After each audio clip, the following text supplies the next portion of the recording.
Umarkot SAS बाल मंदिर 19तम वार्षिक उत्सव अनुष्ठित होती।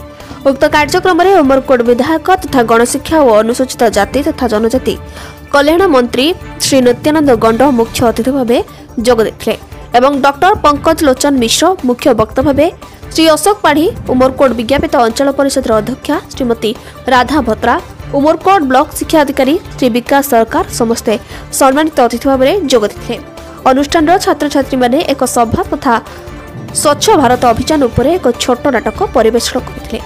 छात्र छात्री अभिभावक तथा अतिथि मानक पुरस्कार और उपढौकन दि जाता। मंच परिचालन करथिले मोनालिसा पटनायक और रंजिता सरकार। नमस्कार, मु राकेश कुमार पटनायक एसएस बाल मंदिर उमरकोट रो प्रेसिडेंट। आज आम विद्यालय 19तम वार्षिक उत्सव अनुष्ठित हो जाइछि।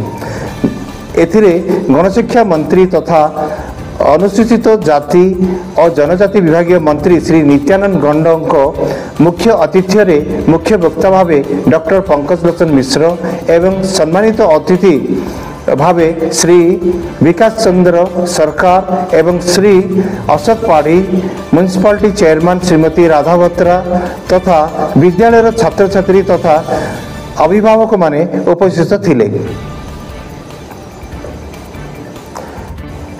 सभा एवं स्वच्छ भारत उपरे एक सांस्कृतिक कार्यक्रम अनुष्ठित होइतिला।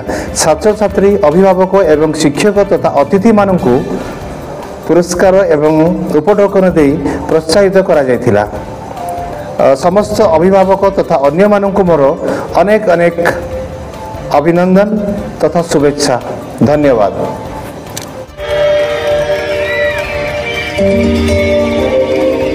Umarkot Harihar Satapathy report Republic Odisha.